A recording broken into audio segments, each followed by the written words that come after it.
Bonjour, bonsoir, Nabandeko nyonso, bolanda biso na chaîne na biso ya Voice TV officiel. Mbote na bino bisika nyonso bozali, j'espère que bino nyonso boza bien na bandaku elongo na mabota. Biso ça va bien na ngolo na nzambe azobatela. Merci na ndenge bozwa attendre na bino ya kota la belema na biso, tikete nzambe na lola amona bino nzambe na lola apambola bino. Na souhaiter la bienvenue na ba nouveaux abonnés. Merci na ba visiteur pe merci na bino nyonso. Vraiment merci nzambe na lola amona bino. La famille les donne recette na biso ya lelo toza na recette ya ndakala. Alors ngai na bino toko découvrir ensemble comment to réaliser recette na biso ya ndakala oyo eza vraiment simple. Voilà la famille pour la recette na biso ya ndakala. Toza na ndakala na biso déjà to sokoli yango to nettoyer yango to longoli mitu pona batu musu balinga kotika mitu batu musu balinga kolongola po ezalaka na mwa libanga mo na kati mwa bololo moko. Et voilà naza na tangawis, naza na ndembi, naza na ai, naza na litungulu na ngai ya ndambu, naza na poivron na ngai ya vert, mais couleur eza na problème te, naza na pilipili na ngai ya vert. Voilà. Toza na mafuta na biso, toza na tomate, toza na mungwa, toza na assaisonnement ya poisson, toza na muscade. Donc eza vraiment simple ya ko réaliser. Avant de banda recette na biso, toko banana na ko préparer ou ezali ba légumes na biso topé ba ingrédients oyo toko salela pona recette na biso ya lelo. Donc awa tozana no tobani nanu na kokata litungulu na biso. Donc choix eza ya yo soki eza na eloko moko awa peut-être yo lingi obakisa eza problème te okoki toujours kobakisa par rapport ya biloko oyo nga na présenter oyo na kosalela recette na biso ya lelo. Et wana pe to sisi kokata litungulu na biso ko wana to leki na kokata ndembi na biso.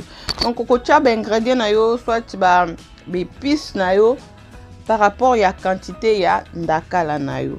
Donc c'est ça, c'est une recette vraiment simple pour na ko réaliser yango. To zipe pour ma pilipili na biso to wana ya vert mais couleur de na lobi couleur ils ont un problème te. Et to zi poivron na biso to zope ko kata yango. Donc c'est ça, okoki ko kata, okoki ko nika, okoki ko râper. Ezo dépendre na yo ndongo lingeli recette na yo ebimela. Et to ekozwa tomate na biso muke to tie to zokende ko blend ko nika yango na sima ya caméra.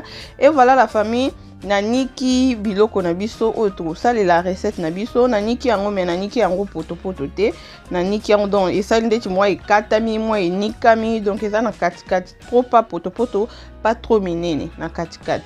Et voilà awa kikalungu na biso déjà to cheki na moto pe mafuta ezui déjà moto to banina na oyo ezali ko kalinga ndakala na biso mais choix ezali ya yo ndenge olingi o salela yango.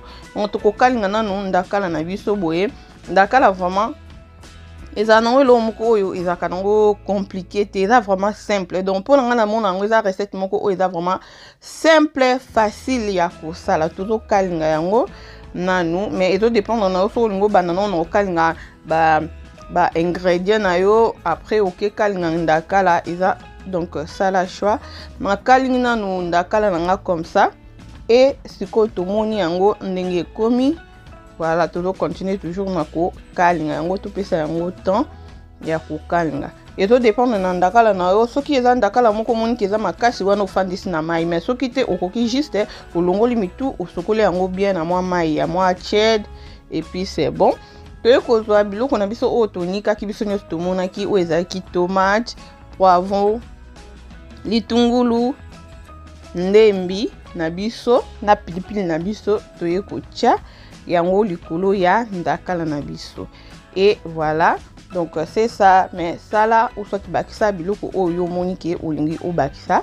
Et toza na mungwa na biso totie mungwa na biso totie mungwa na ndakala na biso toye kozwa muscade na biso totie toye kozwa assaisonnement na biso ya poisson totie toko balola yango tokotika tokopesa yango mwa temps mais o eza eloko moko fozala toujours wana pona fotala kango ozo balola po eza ya kokalinga topesa yango mwa temps moke pona ba légumes na biso o to wuti ko tia awa et c'est mélangé très bien na ndakala na biso to pesa yango pe temps et kalingama bien. Pour na tomate eza nango vraiment mingi te, donc ngai wana e yokana te, eza pe tomate pelé o nga mona salaki na ndaku, donc eza nango vraiment juste moké.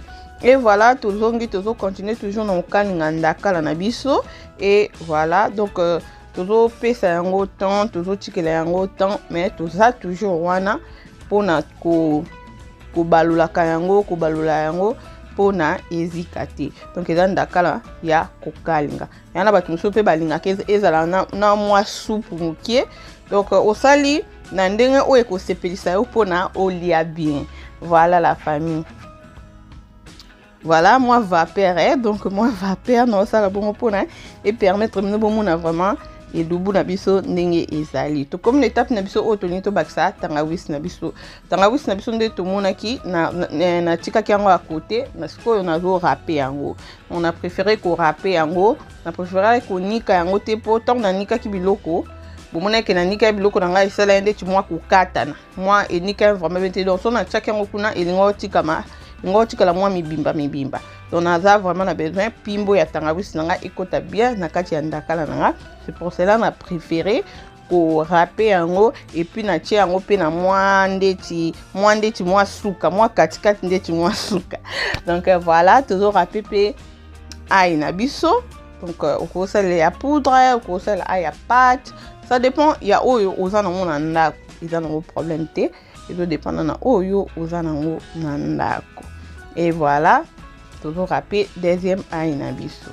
Et l'autre ça là, toujours continuer ce qu'on a ko kalinga yango aïe wana pe na tangawisi wana pe et ekota bien et puis ça vraiment pimbo nango et puis ça seben. Et ndakala o kalinga bandi ko za vraiment na seben moko na pondu donc na lambela ko pondu na fufu mo ya pembe.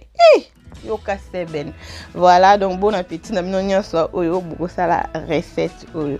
Donc c'est ça, tout ça toujours on a toujours continuer na ko kalinga ndakala na biso et vraiment merci na bino nyonso nzambe na lola amo na bino grâce à nzambe et grâce na bino et on a toujours continuer toujours na musala oyo toujours sala yango elongo na bino bande comme mosusu bozo partager bande comme mosusu bozo benga bozo pesa ba encouragement donc tozo continuer nzela oyo elongo na bino donc sans bino eza un peu moins mobulu donc ngai na bino tozo sala musala oyo elongo enzame na lola awozanga teko pambola bino.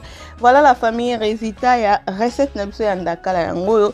Donc tout le monde est vraiment simple et facile à kosala et loko mo ya compliqué ezate ne na lubi bandeko soko moni ke yana façon moko boye olingo o baksa mo touche na yo olingo baksa mo eloko moko ko hésiter te tia yango cuisine ezaka eza art donc yo mo yeba ke na baksa koto na lina kende koto eza vraiment malamu mingi. Voilà la famille. Ceux qui vous sepellent la vidéo, vous en avez ko partager, ezali bien, ezo sunga bandeko ebele pe bazwa oyo biso nyonso tozo yekola bandeko nanga même na ba commentaire ba bino biso nyonso tozo yekola donc mutakoka na nyonso ye penza pimbo soki pomba ngana za te ki déjà que na sala ka ngai nde madame qui connaît tout non biso nyonso tozo yekola biso nyonso tozo ko apprendre donc ba partage na bino pe ezo sala eteke chaîne oyo est avancée et que de liboso donc merci nzambe na lola amo na bino pe apambola bino bandeko ba like na bino pe eza vraiment très important. Likez vidéo soko sepeli na vidéo, partagez, commentez. Merci à tous. Lelo to suki awa to kutana belema mususu oyezali koya. Bye.